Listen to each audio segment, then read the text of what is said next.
Hello students, कैसे हो आप सभी लोग। स्वागत है आप सभी लोगों का मैग्नेटिज्म के लेक्चर नंबर 6 के अंदर। तो बेटा मैग्नेटिज्म के लेक्चर नंबर 6 तक हम लोग पहुंच चुके हैं और हमने बीते 5 लेक्चर्स के अंदर काफ़ी अलग अलग प्रकार के काफ़ी सारे वैरायटी के क्वेश्चंस किए हैं। कई प्रकार के अपन लोगों ने यहाँ पे डेरिवेशंस भी देखे हैं। डेरिवेशन तो खैर अपन ने कम ही देखे हैं वो, लेकिन इंटीग्रेशन के अपन ने सवाल कर लिए हैं। जैसे लास्ट क्वेश्चन के अंदर जो किया था अपन ने, जो बहुत सारी रिंग थी स्पाइरल टाइप की, बहुत सारी जो रिंग थी स्पाइरल टाइप की है ना, वो सारी के सारे सारी टोटल जो रिंग्स उसके कारण मैग्नेटिक फील्ड अपन ने निकाली थी बीच में। तो बेटा वो इंटीग्रेशन बेस्ड क्वेश्चन था। अब इंटीग्रेशन बेस्ड क्वेश्चन सर आपने क्यों कराया, हाँ मैं जानता हूँ कि नीट के लिए बहुत ज़्यादा इंपॉर्टेंट नहीं है, बट ये एम्स के लिए इंपॉर्टेंट हो सकता है, इसीलिए अपन ने सवाल किया था। तो कुछ एक आध सवाल अपन और करेंगे जो एम्स के लिए इंपॉर्टेंट हो सकता है। तो बेटा सबसे पहले आपको स्क्रीन पे अब सवाल दिखेगा, आप उस सवाल को नोट डाउन करिए और फटाफट से इसको सोल्व करने का प्रयास कीजिए। फिर मैं इसको बताऊंगा आपको, अगर आपसे नहीं होता है तो जल्दी से सवाल आप कीजिए नोट डाउन।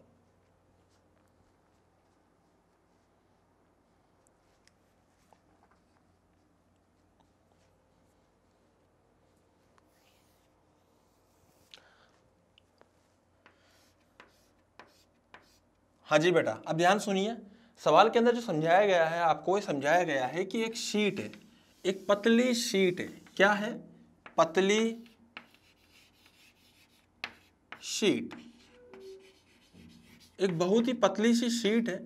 पतली शीट बोले तो एक पतली शीट है, जो तो ना पेपर होता है जो, इस प्रकार से एक शीट है यहाँ पे ऐसे। Getting my point? इस पूरी शीट में पतली शीट है, बिल्कुल पतली थी, जैसे एक पेपर होता है, सिंपल पेपर सा होता है, जैसे बताता हूँ आपको, ऐसे ऐसे शीट है बिल्कुल पतली। इसमें पूरे में करंट जा रहा है, ऐसे पूरे में करंट ऐसे जा रहा है ऊपर की तरफ। तो मैं इसको डिनोट करता हूँ इस प्रकार से, ध्यान समझिएगा बेटा। ये सारे सवाल एम्स के लिए बहुत इंपॉर्टेंट है, इसलिए बता रहा हूँ आपको यहाँ पे। और आप तो जानते हो इस बार एम्स और नीट अपना एक ही होकर आ रहा है, तो यहाँ पे जो करंट आएगा वो ऊपर की तरफ से जाएगा। तो मान लीजिए टोटल करंट जो है वो आई नॉट फ्लो कर रहा है। Total current flowing in the sheet is I naught. इस शीट की जो चौड़ाई है वो है W, है ना। इस शीट की चौड़ाई कितनी है? W है। यहां से यहां तक की दूरी जो है वो है A। एंड अपने को इस P पॉइंट पर मैग्नेटिक फील्ड निकालनी है। इस P पॉइंट पर magnetic field at this point P। तो आपको इस P पॉइंट पर मैग्नेटिक फील्ड निकालनी है। ये सवाल अपने को दिया है, ये सवाल आपने ट्राई किया है। अगर आपसे हुआ है तो ठीक है, नहीं हुआ हो तो आप ध्यान दीजिए कैसे करना है। बताता हूँ आपको, बहुत अच्छा सवाल है, ध्यान से देखिए बेटा। इस प्रकार का है, हमें आज तक कोई फॉर्मूले पता है तो एक वायर के पता है, इनफाइनाइट, सेमी इनफाइनाइट वायर का पता है, फाइनाइट वायर का पता है, गोल गोल अगर रिंग हो तो उसका पता है, बट ऐसा नहीं पता ना बाबा ना, ऐसा नहीं पता अपने को अभी तक। तो ऐसा तो बड़ा अजीब हो गया, शीट है यार ये तो एक काम करते हैं, तुम यहां पर x पर आकर, यहां से x पर आकर dx की एक एलिमेंट काटिए, dx का ऐसा कच कच कच कच कच कच कच कच, बिल्कुल पतला एलिमेंट। ये इतना चौड़ाई में इतना कम है, इतना कम है। थीन तो शीट तो वैसे थिन थी, ऊपर से ये चौड़ाई भी बहुत कम है, तो एक वायर जैसा फॉर्म हो गया। अपन एक वायर काट लिया बेसिकली, जिसकी चौड़ाई कितनी है? dx है। इसकी चौड़ाई इज बेसिकली व्हाट? dx। तो बेटा x पे जाके अगर अपन एक dx का वायर काटा तो इस वायर में अपने को करंट निकालना है। अब समझना, करंट जो है वो W चौड़ाई में I नोट करंट बह रहा था, बिल्कुल सिंपल। तो एक चौड़ाई में कितना करंट बहेगा? This is I note by W। अब सही है, W चौड़ाई में I नोट करंट बह रहा था। तो एक, जैसे मान ली W मीटर है, तो W मीटर में I नोट करंट बह रहा था, तो एक मीटर में कितना बहेगा? I note by W। अब सही है। तो हमें कहा गया कि dx जो चौड़ाई है अपनी इसकी, dx जो चौड़ाई है अपनी इसकी वायर की, इसमें कितना करंट आएगा? तो इसमें आएगा साहब I note by W into dx। Getting my point? I note by W into dx। This is what current in the, मतलब ये क्या है? ये बेसिकली di है, करंट इन द वायर। अब बेटा वायर के कारण यहां मैग्नेटिक फील्ड कितनी आएगी? तो एक वायर के कारण मैग्नेटिक फील्ड जो होती है वो छोटा वायर है, पतला वायर है तो इनफाइनाइटली लंबा, लेकिन चौड़ाई बहुत कम है। तो कितनी मैग्नेटिक फील्ड आती है? वो आती है mu naught into DI upon 2 पाई x। सही बात है भाई, जितना दूर होगा उसी हिसाब से तो आएगी, तो x दूरी पर है। तो बेटा इसको इंटीग्रेट कर देंगे तो dB से तो बन जाएगा B नेट, जो कि पूरे के कारण आ रहा है इंटीग्रेट करने से। ऐसे वायर वायर वायर वायर बहुत सारे वायर जोड़ दिए। अच्छा, इधर आएगा म्यू नॉट अपॉन 2 पाई। बेटा DI कितना है? DI ये लिखा हुआ, it is I not by W into DX। तो लिख दो I not by W into DX। एक x यहां पे पहले से ही था। सही बात है। इसको अपने को इंटीग्रेट करना है, कहां से कहां तक? देखो यहां से A पर गए तो ये वायर शुरू हो गया, वायर या थिन शीट बोलो, और खत्म कहां होगी शीट? A प्लस W पर। तो A से लेकर A प्लस W तक, अगर P से मैं A दूरी तक जाऊं और फिर A प्लस W दूरी तक चलूं तो मुझे सिर्फ शीट ही शीट मिलेगी। तो ये मेरा यहां से इस लेवल तक इंटीग्रेट हो सकता है। सॉल्व करने पे बेटा इसको कितना आएगा देख दिए ध्यान से, ये आएगा mu naught I not upon 2 pi W and 1 upon x। इसका इंटीग्रेशन मैंने पहले भी कल समझाया था ये चीज। ln x का इंटीग्रेशन होता है, sorry ln 1 upon x, sorry क्या बोल रहा हूं मैं, dx अपॉन x का जो इंटीग्रेशन होता है वो होता है ln x। dx upon x का जो इंटीग्रेशन होता है वो होता है ln x। तो बेटा यहाँ पे ln x इंटीग्रेशन हो जाएगा ln x। लिमिट कहां से कहां तक? a प्लस W से a तक। Getting my point? तो वही इसको सोल्व करने पर अगेन अपने को कुछ जो मिलेगा वो कितना मिलेगा? वो मिलेगा mu naught I not upon 2 pi W ln, बेटा ये माइनस ln ही है, तो ln something minus ln something, इस ln समथिंग अपॉन समथिंग। अब सही है ना, कल भी समझाया था ये चीज। अगर ln A प्लस W होगा माइनस ln A होगा तो आंसर आएगा ln A plus W upon A। बाकी तो तुम लोग ln में पढ़ते हो, तुम्हें पता है ये चीज है ना, वहां पे ऐसी होती होगी। तो ln A plus W minus ln A equals to ln A plus W upon A। इसको यहां डाल दीजिए, कितना आएगा? A plus W upon A। This is your answer. ये एक ऐसा सवाल है जो नीट के लिए भले ही इंपॉर्टेंट ना हो, बट ये एम्स के लिए पक्का पक्का इंपॉर्टेंट है। तो इस सवाल को बेटा इस प्रकार से हम सोल्व करते हैं। आप इस पूरे सवाल को पूरे ढंग से देखिए और नोट डाउन कीजिए जल्दी से, फटाफट से, है ना।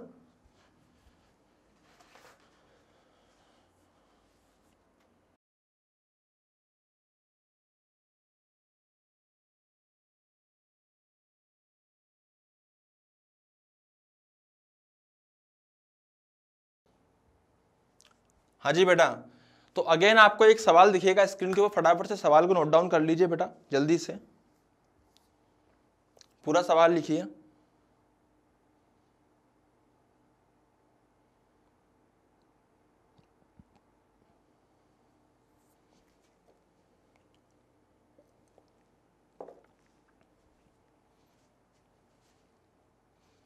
हाँ जी, तो सवाल आपने देखा यहाँ पे, है ना। मैं हल्का सा ब्रीफ कर देता हूँ, फिर आपको मैं टाइम दूंगा इसको सोल्व करने का। जल्दी से देखिए आप इसको फटाफट से। इस प्रकार का एक वायर है। अब ये वायर ऐसे नहीं है, ये वायर कुछ ऐसे है, मैं समझाता हूँ आपको। बेसिकली ये कैसा पाइप है, ये ऐसा एक पाइप है, ऐसा ऐसा जो समझ में आ गया मेरे को। एक शीट है जिसको अपन ने पाइप की तरह मोड़ दिया। बेटा पहले वाला जो सवाल था ना, सेम वैसा ही है, सेम वैसा ही है, बस उसमें सीधी शीट थी, ऐसे थी शीट। अब की बार उसमें शीट ने अपने को, शीट को अपन ने ऐसे कर दिया है, यू।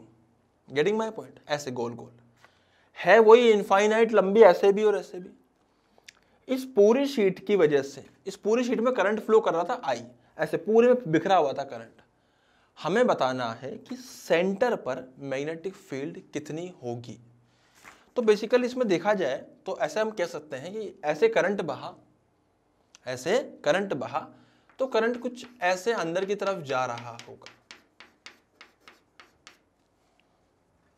मैं इसको ब्लू कलर से कर देता हूँ, थोड़ा आपको समझने में आसानी रहेगी कि आखिर ये ऐसे क्यों हो रहा है।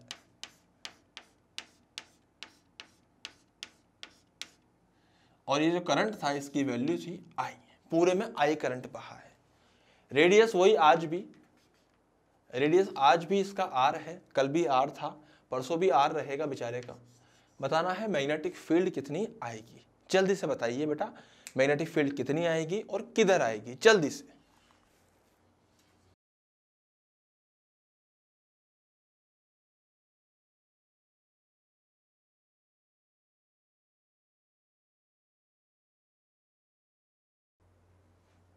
हाँ जी, तो ये सवाल लिया है यहाँ पे, बड़ा ही भयंकर सा सवाल है ना। एम्स के लिए मैंने फिर से कहा कि एम्स के लिए बहुत इंपॉर्टेंट हो सकता है।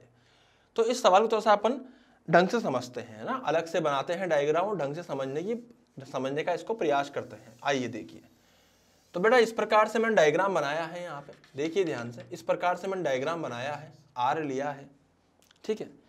अब जैसे मैग्नेटिक फील्ड अंदर यहाँ पे देखो, सबसे पहले क्या करना है समझना बात को। बेटा आप यहां से एक काम कीजिए, बिल्कुल सिंपल सी मैं बात समझाता हूं। इस वाले से आप यहां से सेंटर से थीटा पर जाकर छोटा सा एलिमेंट काट लीजिए, जिसका एंगल आएगा D theta. It is very very small angle, है ना। थीटा पे जाके डी थीटा का आप एलिमेंट काट लीजिए। अब यहां पर मैग्नेटिक फील्ड जो है, सॉरी करंट जो है, यहां पे अंदर की तरफ है छोटा सा, पूरे में करंट आई बह रहा था। तो पहले एंगल की बात समझते हैं ध्यान से। देखो पूरा एंगल कितना है, पूरा एंगल कितना है, अगर पूरा सर्कल होता तो 2 पाई होता, बट अगर आधा सर्कल है तो पाई एंगल है। यहां पे समझ में आ रहा है ना, पाई एंगल है। तो पाई एंगल में, पाई या 180 डिग्री, आपको जैसा भी अच्छा लगे, तो मैं पाई बोल देता हूं, पाई एंगल में आई करंट बह रहा था, जो पाई एंगल, आई मेरी बात समझ में, उसमें कितना करंट था, आई करंट था। तो एक रेडियन में कितना करंट होगा, इसको बोलते हैं आई बाय पाई, है ना। अब बात करते हैं थीटा में कितना होगा, डी थीटा में, सॉरी डी थीटा छोटे से पार्ट में। तो बेटा डी थीटा में हो जाएगा current I by pi into D theta. This is basically the current in, sorry यहाँ पे डी थीटा में कितना होगा, और इसकी वैल्यू किसके बराबर है, डी आई के बराबर। तो बेसिकली ये अपना डी आई आ चुका है इसके कारण, है ना। आ रही मेरी बात समझ में। अब सोच डी आई है अंदर, तो बेटा अपन दिमाग लगाते हैं वही अपना कौन सा, पाम रूल। और पाम रूल लगाया अपन ने, दिमाग के साथ पाम रूल भी लगाना है। तो पाम रूल के कारण करंट अंदर जा रहा है, तो मैग्नेटिक फील्ड आएगी ऐसे, magnetic field should perpendicular to this line. तो इस लाइन के परपेंडिकुलर बेटा ऐसे कुछ आएगी magnetic field, this is D B, getting my point. तो ऐसे मैग्नेटिक फील्ड इसके परपेंडिकुलर आएगी। अब अगर ये एंगल थीटा, तो ये 90 माइनस थीटा, तो ये अगेन थीटा। अबे आ रहा है ना। अगर ये एंगल थीटा, तो ये 90 माइनस, सॉरी ये 90 माइनस थीटा। थीटा का कोई रोल नहीं है, थीटा बहुत छोटा एंगल है, वो दिखाया बड़ा है पर वो बहुत छोटा है, वो इतना छोटा है नेकेड आई से दिखेगा भी नहीं। थीटा सेल से भी छोटा है, थीटा बहुत छोटा, फिर 90 माइनस थीटा, फिर अगेन थीटा। अबे आ रहा है ना, पक्का ना। तो बेटा ये डीबी अपन ने ले लिया है यहाँ पे। इस डीबी के अपन 2 कंपोनेंट करेंगे, देखिए ध्यान से। सवाल शानदार है इसलिए मैं आराम से करा रहा हूँ, कोई दिक्कत नहीं है, अपने को एक लेक्चर एक्स्ट्रा लग जाएगा पर ढंग से पढ़ेंगे। ये डीबी है, इस डीबी का इधर कंपोनेंट आएगा डीबी कोस थीटा, ऊपर आएगा कितना, डीबी साइन थीटा। सही बात है, ये हो गया डीबी कोस थीटा, ये हो गया डीबी साइन थीटा। बहुत बढ़िया साहब, जबरदस्त। DB cos theta, dB sine theta, dB cos theta, dB sine theta. एक तो अपन ने ये ले लिया है, आई मेरी बात समझ में। अब बेटा यहाँ पे दो, अब अपन क्या कर रहे हैं, अपन इसको दोनों को इंटीग्रेशन करना पड़ेगा अलग अलग। तो एक काम करते हैं अपन यहां से, अगर मान लीजिए ऐसा ही कुछ सिस्टम अगर इधर भी होता, जस्ट फॉर एग्जांपल मान रहा हूं मैं ऐसा, अगर ऐसा होता तो इधर भी करंट है भाई, और इसके कारण मैग्नेटिक फील्ड जो आएगी वो नीचे की तरफ आएगी। सही बात है, अबे सही है ना? देखो समझो, अगर ऐसे होता और यहाँ पे एंगल अगर थीटा मानते अपन, मान ले फॉर एग्जांपल मान ले, तो इसके कारण मैग्नेटिक फील्ड इधर आती है, मैग्नेटिक फील्ड इधर आती है, और वो कितने डिग्री एंगल पे आती है, मैं इसको ब्लू कलर से बनाता हूं, अगर तुम कंफ्यूज ना हो, वो इधर कहीं आती, और कितनी आती है, डीबी, और वो आती टोटल 90 माइनस थीटा एंगल पर। उस कारण नीचे आया था डीबी साइन थीटा और सामने आता डीबी कोस थीटा। तो बेसिकली दोनों ऊपर नीचे कट जाएंगे। अब आपको नहीं फील आई, कोई दिक्कत नहीं, आप इसको मिटा दो, चाहे तो नोट डाउन ही मत करना, आप तो बस इसको याद रखो। ये समझ में आ गया? ठीक है बेटा, अगर ये भी नहीं आया हो तो मुझसे बाहर आके जरूर पूछना कि सर ये कैसे आपने किया है, मैं आपको समझा दूंगा। पर मैं आपको बता देता हूँ, ऐसे अपन ने लिया है, मैग्नेटिक फील्ड इधर आएगी, इसके दो कंपोनेंट करे हैं अभी तक, बस यही किया है, समझना है ना?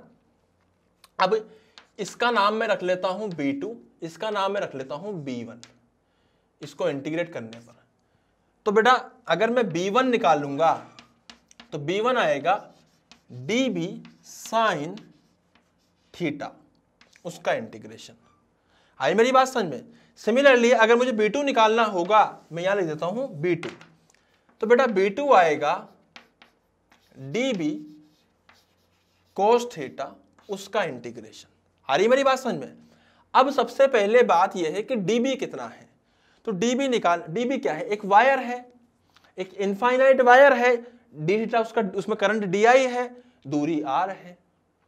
तो बेटा dB कितना आएगा? dB आएगा, देखो ध्यान से, mu naught into DI। DI कितना है बेटा? ये लिखा हुआ, DI is basically I by pi into D theta. ये क्या आ गया अपना? Mu naught into DI divided by 2R। अब यही तो होता है। तो बेटा ये आ गया अपना क्या? dB। इस dB को यहां डालो तो कितना मिलेगा आपको? यहां मिलेगा mu naught I by 2 pi R cos theta into D theta.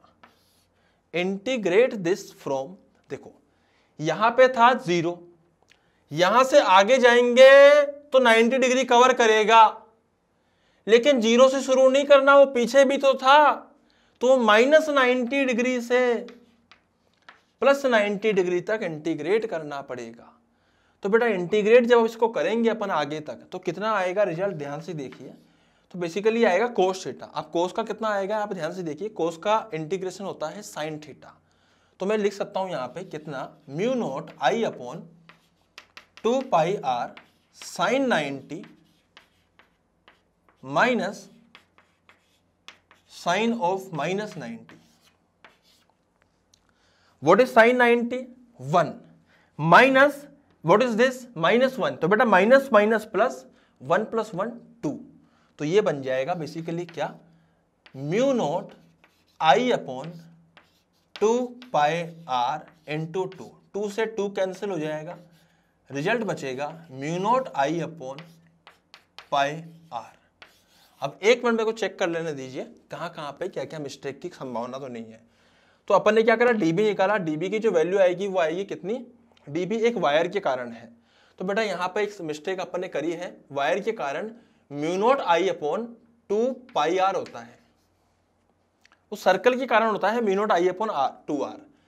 ये जो है ये सिर्फ DI लिखा है, तो बेसिकली क्या लिखा हुआ है? Mu naught into DI upon 2 pi R। सही बात है। जब DI की वैल्यू पुट करूंगा उसमें एक और पाई आएगा, उसमें एक और पाई आएगा, तो यहां पे एक्चुअली हो जाएगा पाई का स्क्वायर, है ना? तो मेरे को आंसर याद था इसलिए मेरे को समझ में आ गया था कहीं ना कहीं कोई मिस्टेक हुई है। तो ये हो जाएगा mu naught I upon 2 pi R square. तो बेटा यहां पे भी अपन क्या कर देंगे? ये पाई R स्क्वायर रहेगा और ये हो जाएगा पाई स्क्वायर R। पाई R स्क्वायर नहीं तो पाई स्क्वायर R। तो आंसर आएगा mu naught I upon pi square R। वो किधर आया? वो इधर की तरफ आया है। ध्यान से देखिए, आपको दिख रहा है इधर की तरफ मैग्नेटिक फील्ड आई है, सिर्फ इसको इंटीग्रेट करने पे B2 को। अब B1 की बात कर लेते हैं। तो B1 के केस में बेटा सिमिलर चीज आएगी, mu naught I upon 2 pi square R sine का इंटीग्रेशन, साइन थीटा का इंटीग्रेशन कहां से कहां तक, -90 से +90। अगर आप मैथमेटिक्स समझते हैं थोड़ी बहुत भी तो इसका आंसर 0 है। अबे कैसे समझाता हूं, ध्यान सुनना। 0 इसलिए है, साइन का इंटीग्रेशन क्या होता है, कोस। बेटा कोस की वैल्यू चाहे 90 हो चाहे -90 हो, दोनों केस में 0 होती है। मेरी बात समझ में आ रही है? साइन का इंटीग्रेशन क्या होता है, कोस। अबे कोस की वैल्यू तो 0 होती है, कोस 90 की तो 0 होती है ना। तो कोस 90 इज 0, कोस -90 इज आल्सो 0। तो भैया ये अपन ने पूरा खेल किया है। मैं आपको दोबारा समझा देता हूं, अपन ने जल्दी से यहाँ पे समझाया था।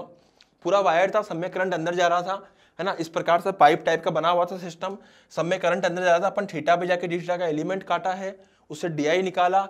डी कैसे निकाला, पाई पूरा एंगल पाई होता तो करंट आई होता, अगर 1 होता तो करंट आई बाई पाई होता, अगर डी थीटा होता तो current I by pi D theta होता। ठीक है, तो I by pi D theta into equal to D I. तो इसको यहाँ रख दिया अपन ने। वो वैसे लिमिट डालते वक्त -π/2 से π/2 का इस्तेमाल करना, -90 से 90 नहीं करते जनरली। वो मैथमेटिक्स की लैंग्वेज है, आप चाहो तो समझने के लिए तो सही है, कोई दिक्कत नहीं इसके अंदर। ठीक है, फिर अपन ने क्या करा, dB की वैल्यू रखी बेटा। dB की वैल्यू आएगी mu not DI upon 2πr which is dB। dB के दो कंपोनेंट करे, dB cos थीटा और dB sin थीटा। दोनों कंपोनेंट्स को अलग अलग अपन ने इंटीग्रेट किया। एक का नाम B2 रखा, एक का नाम B1 रखा। B1 बेचारा 0 हो गया और B2 बेचारा mu naught I upon pi square R हो गया है। लिमिट डालने पर cos थीटा बचा, बाकी सारा आइटम बाहर आ गया। cos थीटा को इंटीग्रेट किया, साइन बन गया sin 90 माइनस साइन 90, साइन -90 दोनों मिला के 2 हो गया, 2 से 2 कैंसिल हो गया। तो रिजल्ट आया mu naught I upon pi square R। This is your answer. ये अपन ने यहाँ पे दो खतरनाक सवाल किए हैं। अब अपन आगे बढ़ते हैं नई चीजों के ऊपर। तो बेटा आप इसको पूरा नोट डाउन कीजिए, है ना। सारे सवाल इतने खतरनाक नहीं होते, पर मैंने एम्स के पॉइंट ऑफ व्यू से सवाल आपको कराए हैं। तो मस्त बिंदास होकर नोट डाउन कीजिए। कुछ भी डाउट हो बाहर आके पूछिए जरूर, जब भी डाउट आता है। नहीं पूछोगे तो दिक्कत में आ जाएंगे कि भैया कैसे आगे अपन आगे बढ़े। ठीक है, तो आप पूछिए, बिंदास होके पूछिए। डाउट काउंटर आप लोगों के लिए बनाया गया है, आप आइए पूछिए, निश्चिंत होके पूछिए। और अच्छे से जब तक डाउट क्लियर नहीं हो जाता तब तक घर मत जाइए हमारी तरफ से, बट बैठ के वहां ढंग से पूछिए। ठीक है, थैंक यू। फटाफट नोट डाउन कीजिए।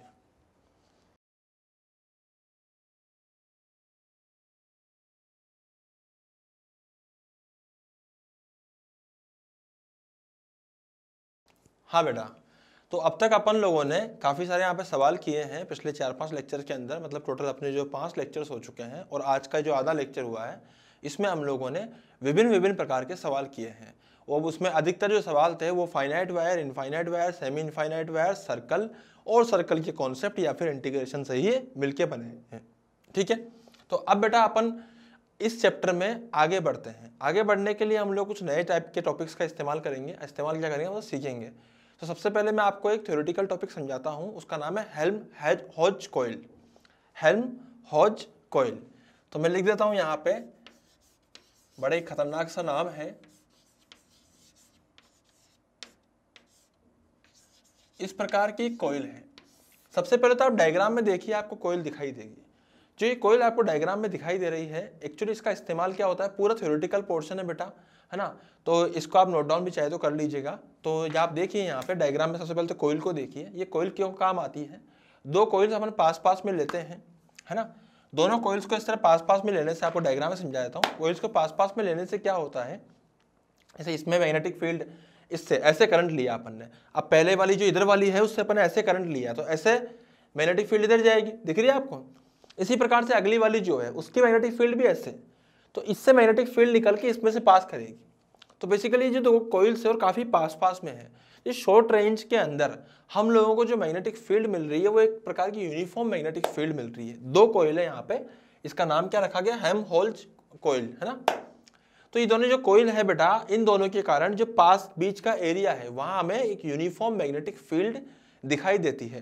थ्योरी भी आपको दिख रही है, आप थ्योरी भी यहाँ पे नोट डाउन कर सकते हैं कि किस लिए काम आती है? शॉर्ट रेंज एरिया के अंदर हम लोग वॉल्यूम के अंदर मतलब एक पर्टिकुलर पोर्शन के अंदर हम लोगों को यूनिफॉर्म मैग्नेटिक फील्ड मिल जाती है। तो ये है अपनी हेल्महोल्ट्ज कॉइल। तो आप इसको नोट डाउन कर लीजिए, डायग्राम बना लीजिए, फिर अपन आगे देखते हैं जल्दी से फटाफट से।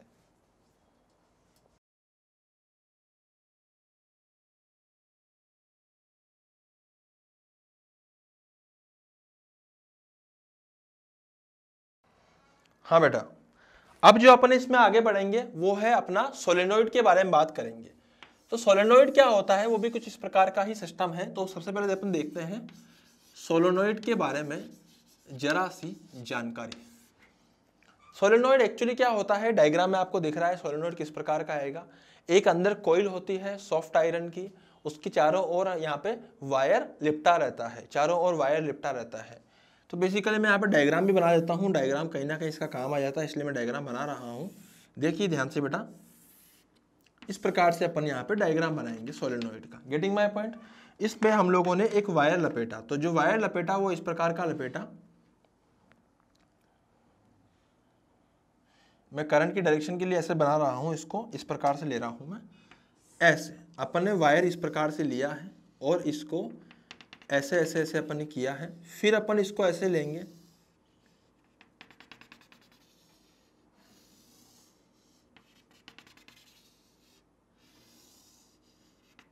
ऐसे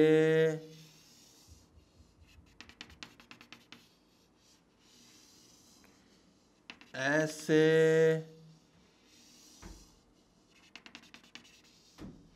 ऐसे और ऐसे करके नीचे से ले लिया। Getting my point?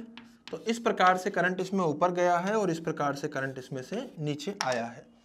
बेटा ऐसे ऐसे करंट घुमा है, मैं डायरेक्शन बना देता हूँ, इसकी डायरेक्शन ऐसे आएगी करंट की। क्या फायदा रहा सर इससे? इससे ये फायदा होगा मैग्नेटिक फील्ड इसके अंदर इस प्रकार से आएगी। तो मैग्नेटिक फील्ड की लाइन से बना देता हूँ बेटा, ऐसे ऐसे कुछ मैग्नेटिक फील्ड इसके अंदर आएंगी अंदर की तरफ। ये अपन ने बनाया, डायग्राम में आपको यही दिखा भी दे रहा था और मैंने आपको ये बोर्ड पे बना के भी दिखा दिया। आई मेरी बात समझ में? तो ये है अपना सोलेनोइड। ये बेसिकली क्या इसमें होता क्या है, इसमें मैग्नेटिक फील्ड जो मिलती है, सॉफ्ट आयरन कोर का अपन यहाँ पे सिलेंडर टाइप का लेते हैं, उस पर वायर अपन इस प्रकार से वाइंड कर देते हैं, उसके कारण इसके अंदर मैग्नेटिक फील्ड आती है। कुछ करंट है इसमें, जो अपने करंट दे रखा है वो आई दे रखा है, और एक होता है एन होता है नंबर ऑफ टर्न्स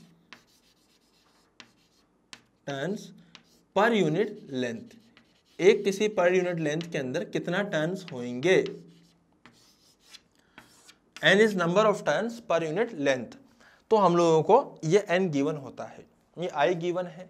अब इससे क्या फायदा होगा मैं समझाता हूँ आपको।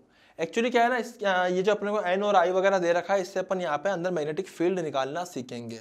तो इसके अंदर मैग्नेटिक फील्ड कैसे आएगी, देख मेरी बात समझना बेटा, एक बहुत अच्छी बात है। सोलेनोइड है, करंट दौड़ा इसके अंदर, अगर करंट दौड़ा इसके अंदर तो मैग्नेटिक फील्ड आई, और जहाँ फील्ड आएगी वहाँ एनर्जी भी आएगी। मैंने पिछले चैप्टर में भी ये बात करी थी और मैं इस चैप्टर में भी आगे ये बात करूंगा, ठीक है। तो अपने को भी आगे समझना है कि भैया यहाँ पे अपने को n नंबर ऑफ टर्न्स दे रखे हैं पर यूनिट लेंथ। अब इसके अंदर कहाँ पर कितनी फील्ड होगी वो निकालने के लिए अपन यहाँ पे एक फॉर्मूले का इस्तेमाल करेंगे। तो मैं यहाँ पे लिख रहा हूँ, अब ध्यान से देखिए। जैसे मान लीजिए कि ये अपने पास में सोलेनोइड था बेटा, फ्रंट से देखा तो कॉइल टाइप का नजर आया, सिलेंडर था जो रेक्टेंगल टाइप का नजर आया, बेसिकली था सिलेंडर। इसकी जो बीच वाली लाइन है, इसकी जो बीच वाली लाइन है, यहां से मैं मान सकता हूं कि if this angle is θ2 and this angle is θ1। बेटा ये रियल सोलेनोइड की बात कर रहा हूं मैं लिख देता हूं, दिस इज रियल सोलेनोइड। अब आइडियल क्या होता है मैं आपको समझा दूंगा समय के साथ, बस अभी आप समझिए। This is what real solenoid. तो बेटा ये θ1 है, ये θ2 है, ध्यान से देखिए, एक एक चीज समझ में आएगी। θ1 है, θ2 है। इसके कारण इस वाले पॉइंट पर जो मैग्नेटिक फील्ड होगी, वो कितनी होगी, वो होगी μ0 n I/2 cos θ1 plus cos θ2, cos θ1 plus cos θ2। This is what, this is magnetic field at this point due to complete जो भी इसमें करंट दौड़ रहा है इसके अंदर, उसके कारण इतनी मैग्नेटिक फील्ड आएगी। जैसे मान लीजिए करंट ऐसे दौड़ा, बाहर निकला यहां से, तो मैं डायग्राम बनाता हूं, बाहर निकला तो मतलब डॉट डॉट आएंगे, डॉट डॉट। बेटा इस प्रकार से रिप्रेजेंट कर रहे होते हैं कई बार क्वेश्चंस के अंदर, तो देख के घबराना नहीं होता। डॉट का मतलब है कि यहां से करंट बाहर आ रहा है। अब यहां से बाहर आएगा तो अंदर भी जाएगा, तो जाएगा तो फिर ऐसे क्रॉस लगा देंगे अपन। ये देखा जाए, इसका क्रॉस सेक्शन व्यू अपन ने देखा है, सोलेनोइड को बीच से काट के देखा, यहां से करंट बाहर आ रहा है, यहां से करंट, यहां करंट अंदर जा रहा है। Getting my point? तो इस पॉइंट पे अपने को मैग्नेटिक फील्ड मिल गई which is mu naught NI upon 2 cos theta 1 plus cos theta 2। Getting my point? अब बच्चे बोलेंगे सर ये फॉर्मूला कहां से आया? बिल्कुल, बड़ी ही इंटरेस्टिंग बात है और आपको ये बात पता भी होनी चाहिए अगर आपको बहुत ज़्यादा अपना ज्ञान बढ़ाना है तो। लेकिन अगर आपको नीट और एम्स का एग्जाम देना है और अपने अच्छे मार्क्स इकट्ठे करने, तो आपको इसको डेरिवेशन की कोई आवश्यकता नहीं है। फिर भी अगर किसी बच्चे को इसका डेरिवेशन जानना है तो मैं डाउट काउंटर पर रहता हूँ, आप मुझसे आके पूछ लेना, मैं इसका एक बड़ा लंबा चौड़ा सा डेरिवेशन आपको बता दूंगा। लेकिन मैं यहाँ पे इसका डेरिवेशन नहीं बता रहा क्योंकि किसी काम का नहीं है, और अगर बताएंगे डेरिवेशन तो बहुत ज़्यादा टाइम इसमें चला जाएगा, ऊपर से आप परेशान भी हो जाओगे। डेरिवेशन होता है अपन वही थीटा पे जाके डी थीटा के एलिमेंट काटते हैं और उसके कारण यहाँ मैग्नेटिक फील्ड निकालते हैं, फिर उसको इंटीग्रेट करते हैं, बड़ा खतरनाक सा डेरिवेशन इसका आता है। बट आपको इस सवाल, इनके सवालों को करने के लिए बेटा ये याद रहना चाहिए, बस सबसे इंपॉर्टेंट चीज क्या है कि आपको याद होना चाहिए। आई मेरी बात समझ में? अब सवाल कैसे आते हैं मैं आपको उसके ऊपर एक जानकारी देता हूं। इससे पहले आप इसको नोट डाउन कर लीजिए पूरे को, जो भी यहाँ पे लिखा हुआ बना हुआ है।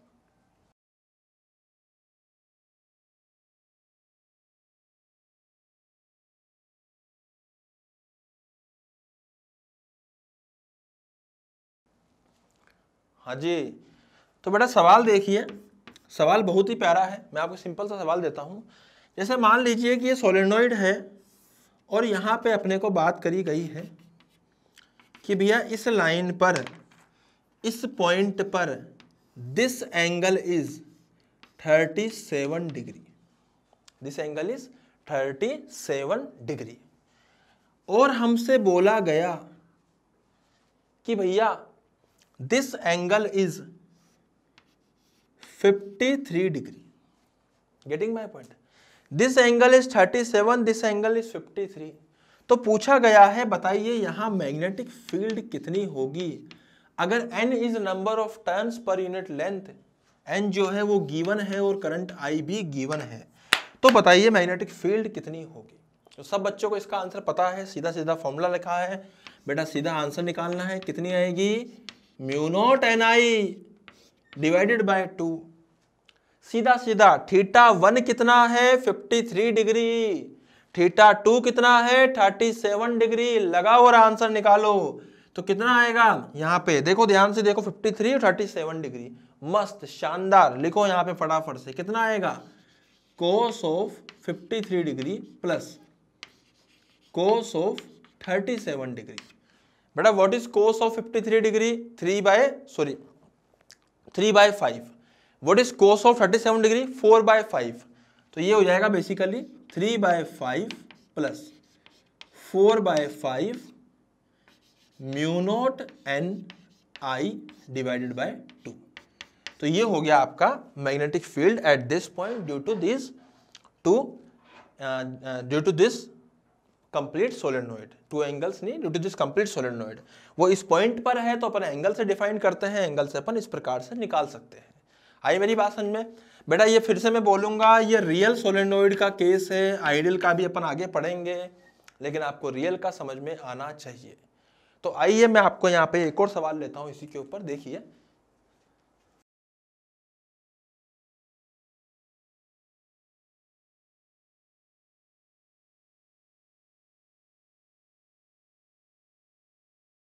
हाँ जी, तो बेटा सवाल देखिए आप फटाफट से पहले, है ना। यहाँ पे सवाल देखिए, मैं, हाँ ठीक है। तो यह सवाल देखिए, सवाल में जैसे मैं मान लेता हूँ एक रियल सोलेनोइड है, बहुत ही बढ़िया,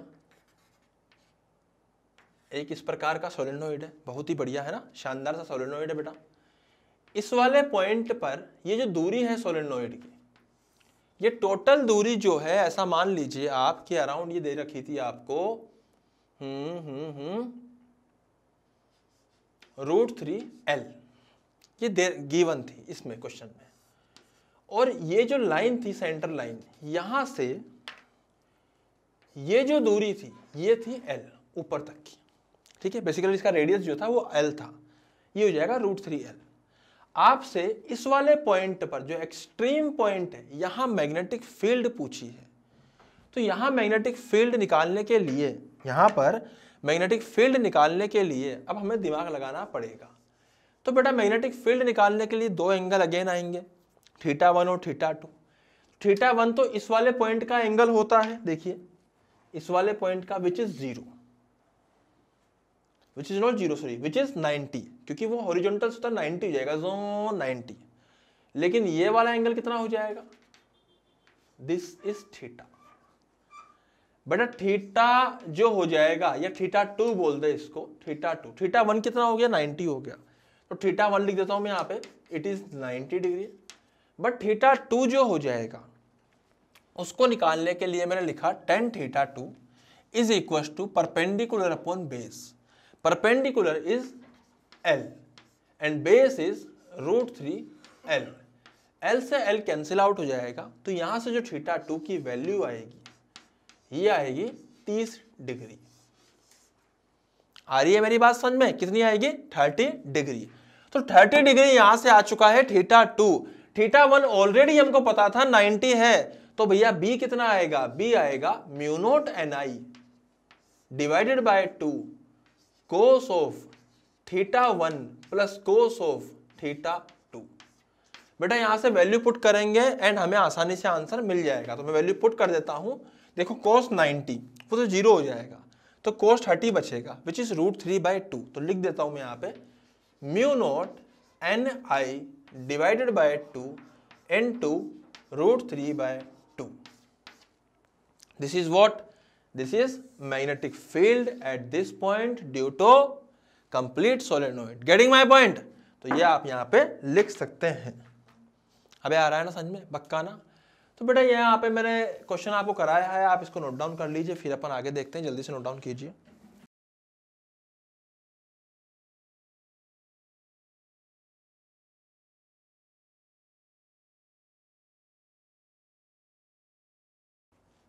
हाँ जी, तो इसका अपन एक और सवाल लेते हैं, ध्यान दीजिए आप लोग। इसमें अपन एक और सवाल लेते हैं बेटा। ये अपने पास में सोलेनॉइड है इस प्रकार से, ये एक रियल सोलेनॉइड है। इसकी वही सेंटर लाइन अपन यहां से ले सकते हैं, ये सेंटर लाइन है, ठीक है। इसके आउटर पॉइंट पर, जैसे मान लीजिए इस पॉइंट पे, आप देख रहे हैं ना यहाँ पे ध्यान से, इस पॉइंट पे मैग्नेटिक फील्ड निकालनी है। अब यहां से एंगल देखते हैं, ये जो एंगल आएगा यहां से और वहां से, इस जगह पे बेटा दो एंगल यहां पे बनेंगे। ये जो एंगल है ये दे रखा है अपने को 10 डिग्री, मान ले 10 डिग्री दे रखा है, and this angle is, this complete angle is 60 degree. तो पूछा गया है मैग्नेटिक फील्ड कितनी होगी, बी। बेटा मैग्नेटिक फील्ड लिखने से पहले आपको θ1 और θ2 पता होना चाहिए। θ2 क्या हो जाएगा, 10 डिग्री, वो दिख रहा है अपने को यहाँ पे, है ना, क्योंकि इस वाले पॉइंट से जो एंगल बन रहा है हॉरिजॉन्टल से। बट θ1 जो होता है ना, θ1 वो इधर से नापते हैं और इस वाले पॉइंट तक नापते हैं। बेटा अगर मैं इधर से नापूंगा तो ये पूरा 60 है, कंप्लीट एंगल 180 होता है, तो ये हो जाएगा 120 डिग्री। आई मेरी बात समझ में? तो θ1 कितना हो जाएगा, इट इज बेसिकली 120 डिग्री। तो यहां से जब अपना बी आएगा वो आएगा μ0 Ni divided by 2 cos of 10 degree plus cos of 120 degree. इसका ब्रैकेट ये वाला क्लोज करना है। आई मेरी बात समझ में? तो दिस इज योर आंसर, जो आप यहां पे लिख सकते हो, है ना। फटाफट से नोट डाउन करिए, फिर अपन आगे बढ़ते हैं। जल्दी से नोट डाउन कीजिए।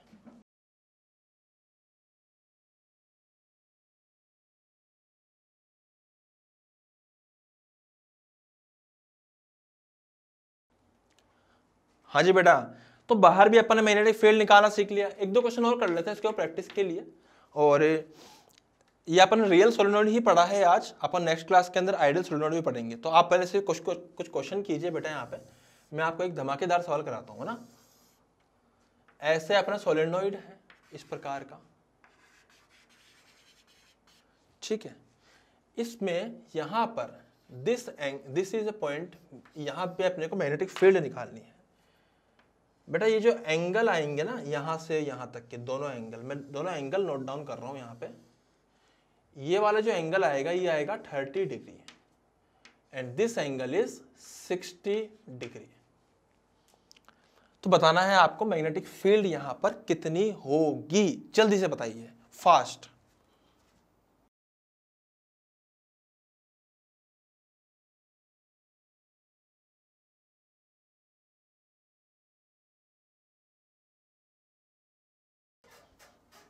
हाँ जी, तो सबसे पहले अपने को मेन मकसद क्या है, θ1 निकालना। तो θ1 होएगा बेटा इस वाले हॉरिजॉन्टल लाइन से, इस पॉइंट से, जो इस वाले पॉइंट को, एक्सट्रीम पॉइंट को, लेफ्ट को जो लाइन कनेक्ट करती है, उसका हॉरिजॉन्टल से एंगल कितना है, विच इज 30 डिग्री। अबे सही है ना। दूसरा पॉइंट ये वाला, इसकी जो लाइन है वो कितना एंगल बना रही है हॉरिजॉन्टल से, पर इधर से नहीं, इधर से। तो इधर से कितना बनाएगी, इधर से बनाएगी 120 डिग्री। तो θ2 हो जाएगा कितना, 120 डिग्री। तो बेटा मैग्नेटिक फील्ड जो आएगी वो हो जाएगी μ0 Ni/2 cos of 30 plus cos of 120 degree. ये हो गया अपना यहाँ पे आंसर। तो ये अपन ने पूरा यहाँ पे क्वेश्चन किए हैं बेटा रियल सोलेनोइड के। रियल सोलेनोइड के क्वेश्चंस अच्छे होते हैं, बस फॉर्मूला अपने को रटा होना चाहिए, θ1 θ2 की नॉलेज होनी चाहिए, कौन सा अपन लेने वाले हैं, और बेसिकली अपने को लिखना आना चाहिए। उसके अलावा कुछ नहीं है। डेरिवेशन अगर आपको जानना हो तो आप पूछ लेना, मैं तो यही कहूँगा किसी काम का नहीं है, किसी भी काम का डेरिवेशन नहीं है ये, बट ठीक है कभी कभी लोग करा देते हैं, फुर्सत होती है तो हम भी करा देते हैं, कोई बड़ी बात नहीं है। IIT वाले बैच में हम जरूर कराते हैं, मेडिकल में किसी काम का नहीं है। काम की जो चीज़ है वो मैंने आपको अच्छे से कराई है यहाँ पे। नेक्स्ट क्लास में अपन आइडियल सोलेनोइड स्टार्ट करेंगे और उसके बाद चैप्टर को आगे प्रोसीड करेंगे। तो बेटा आप इसको पूरा नोट डाउन कर लीजिए। थैंक यू सो मच, कल मिलते हैं। हैप्पी लर्निंग और सीखते रहिए। Thank you.